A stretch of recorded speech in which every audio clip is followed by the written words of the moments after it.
राधे राधे, जय श्री कृष्णा। मैं सीमा सिंह पढ़ू को चरण इस पर छोटों को प्यार और बराबर वालों को नमस्कार करती हूँ। आज मैं आपको गाय की सेवा की एक पुरानी कथा सुनाने जा रही हूँ।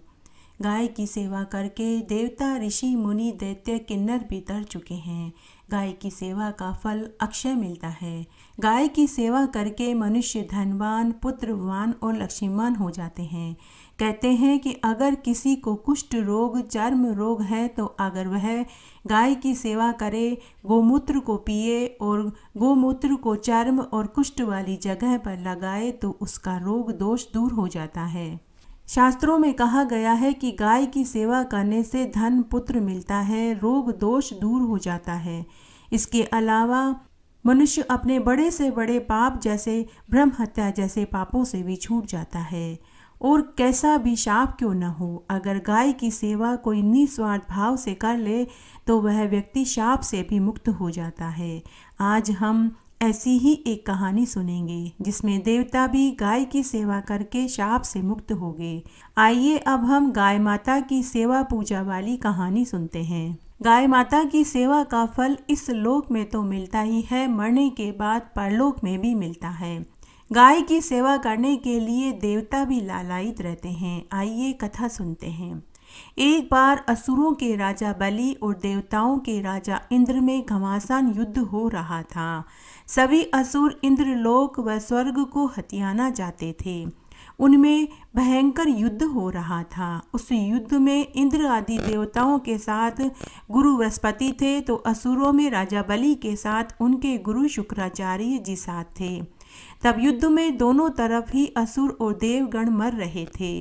तब जो असुर मारे जाते उनको दैत्यों के गुरु शुक्राचार्य जी अपनी संजीवनी मंत्र बूटी से जीवित कर रहे थे। तब एक दिन इंद्र ने देखा कि उन्होंने जिन दैत्यों को एक दिन पहले मारा था वे सभी दूसरे दिन युद्ध मैदान में जीवित दिखाई दिए। तब इंद्रदेव ने अपने गुरु बृहस्पति से इसका कारण पूछा।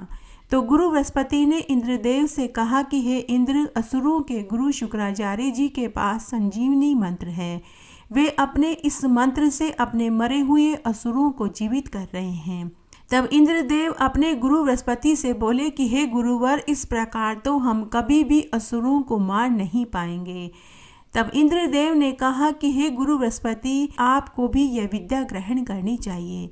तब बृहस्पति ने कहा कि इस विद्या को शुक्राचार्य जी ने कठोर तपस्या करके महादेव जी से वर में मांगा था, लेकिन अभी हमारे पास इतना समय नहीं है और ना ही कोई दूसरा उपाय है। तब गुरु बृहस्पति ने अपने पुत्र कच्छ को शुक्राचार्य जी के पास संजीवनी मंत्र सीखने के लिए भेजा, ताकि असुरों को अगर न मार पाए तो हम अपने मरे हुए देवगणों को जीवित कर सके। तब बृहस्पति के पुत्र कच्छ शुक्राचार्य जी के पास गए और उनसे विनती करने लगे कि हे गुरुवर, आप मुझे अपना शिष्य बना लीजिए। मैं आपके आश्रम में रहकर आपकी सेवा करना चाहता हूँ।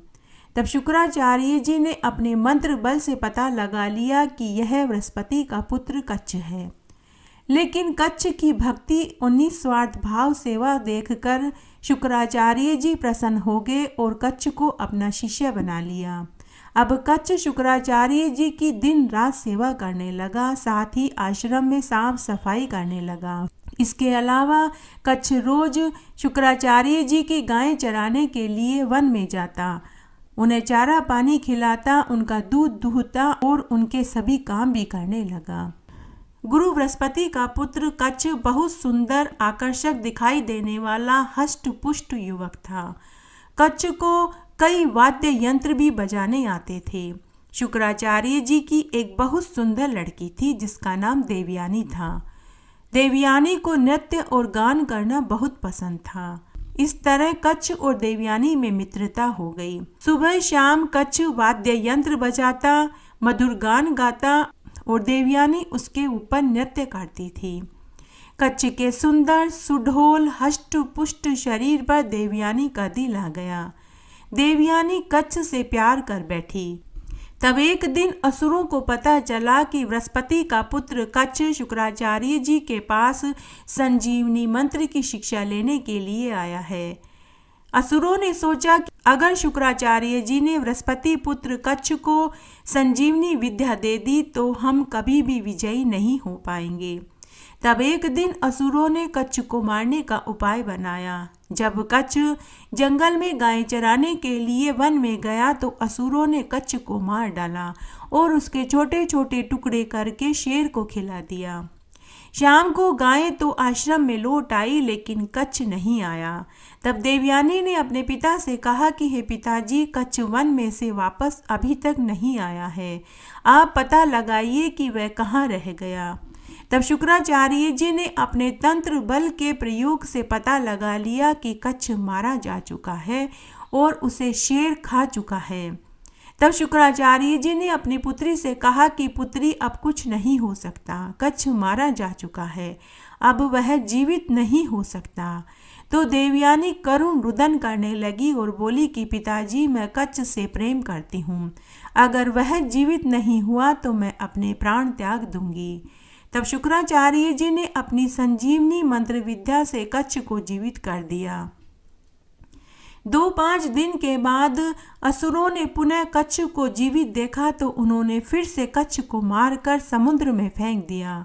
फिर से शाम को गाय तो लौट कर आश्रम में आ गई, लेकिन कच्छ नहीं लौटा। देवयानी ने पुनः अपने पिता से उसका पता लगाने को कहा। फिर से शुक्राचार्य जी ने अपने तंत्र बल से पता लगा लिया तो उन्होंने अपनी बेटी से कहा कि बेटी, कच्छ तो मारा गया, उसे मारकर समुद्र में फेंक दिया है, अब वह जीवित नहीं हो सकता। देवयानी फिर से करुण रुदन करने लगी और बोली कि पिताजी, आपकी संजीवनी मंत्र की विद्या कब काम आएगी? आप मेरे कच्छ को वापस जीवित कर दीजिए, नहीं तो आप मुझे मार डालिए। शुक्राचार्य जी ने पुनः अपने संजीवनी मंत्र विद्या से कच्छ को जीवित कर दिया। इस तरह कच्छ फिर से जीवित हो गया और वह फिर से गायों की सेवा करने लगा। 2-4 दिन बाद जब वापस असुरों ने शुक्राचार्य जी के आश्रम में कच्छ को जीवित देखा तो उन्होंने फिर से कच्छ को मारकर उसका चूर्ण बना दिया और उसका चूर्ण बनाकर सुरा में मिला दिया और वह सुरा स्वयं शुक्राचार्य जी को पिला दी। शुक्राचार्य जी को सुरा बहुत पसंद थी तो वे अपने असुरों के द्वारा लाई हुई सुरा को पी गए। शाम को वापस वन में से गायें तो आ गई, लेकिन फिर से कच्छ नहीं आया। तब वापस देवयानी ने अपने पिता से कहा कि पिताश्री, आज वापस वन में से गायें तो आ गई, लेकिन कच्छ अभी तक नहीं आया, कृपा करके आप पता लगाइए कि कच्छ कहाँ रह गया। शुक्राचार्य जी ने फिर से पता लगाया तो उन्होंने अपनी पुत्री से कहा कि पुत्री, कच्छ तो मारा जा चुका है, लेकिन इस बार मैं उसे जीवित नहीं कर सकता। पुत्री ने कहा कि पिताजी, आप संजीवनी मंत्र से जीवित क्यों नहीं कर सकते? तब शुक्राचार्य जी ने अपनी पुत्री को पूरी बात बताई कि पुत्री, असुरों ने कच्छ को मारकर उसका पाउडर बनाकर उसे सुरा में मिलाकर मुझे पिला दिया है। अब वह कच्छ पाउडर रूप में मेरे पेट में पड़ा है। अगर मैं कच्छ को संजीवनी मंत्र से जीवित करता हूँ तो मेरा पेट फट जाएगा और मेरी मृत्यु निश्चित है। तब देवयानी बोली कि पिताजी, मैं आपके और कच्छ दोनों के बिना जीवित नहीं रह सकती, अब आप ही कोई उपाय सोचिए। तब शुक्राचार्य जी को एक ही उपाय समझ में आया। उन्होंने पहले संजीवनी मंत्र से अपने पेट में पाउडर रूप में पड़े कच्छ को जीवित किया और उसे संजीवनी मंत्र की विद्या सिखाई और कहा कि हे शिष्य कच्छ, अब मैं तुम्हें जीवित करता हूँ।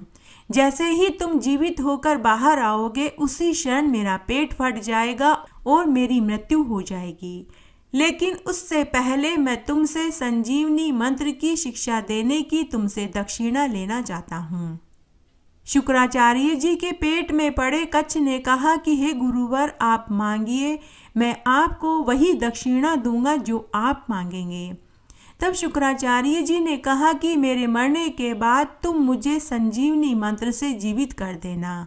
तब शुक्राचार्य जी ने संजीवनी मंत्र विद्या से कच्छ को जीवित कर दिया और कच्छ शुक्राचार्य जी के पेट को फाड़ कर बाहर आ गया और जीवित हो गया। कच्छ सच्चा गुरु शिष्य निकला। उसने भी संजीवनी मंत्र से शुक्राचार्य जी को जीवित कर दिया। उसके बाद देवयानी ने कच्छ से विवाह करने का प्रस्ताव रखा।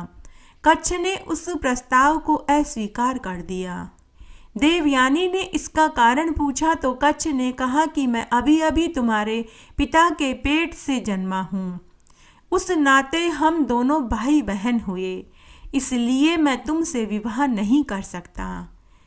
देवयानी कच्छ से नाराज हो गई और उसने शाप दिया कि हे कच्छ, मैं तुझे शाप देती हूँ कि तुम्हें संजीवनी मंत्र की विद्या तो पाली, लेकिन उससे तुम किसी को भी जीवित नहीं कर पाओगे। तब कच्छ ने भी देवयानी को शाप दिया कि तुम्हारा विवाह किसी दैत्य या असुर से ही होगा, किसी देवता या किसी भी ब्राह्मण से नहीं होगा। उसके बाद कच्छ स्वर्ग में वापस आ गया। तब इंद्र, बृहस्पति, विष्णु, ब्रह्मा आदि देवताओं ने कच्छ का फूलों से स्वागत किया। तब इंद्र ने कच्छ से पूछा कि हे पुत्र, तुमने संजीवनी मंत्र की शिक्षा ग्रहण करी या नहीं? तो कच्छ ने सभी को पूरी सच्चाई बताई।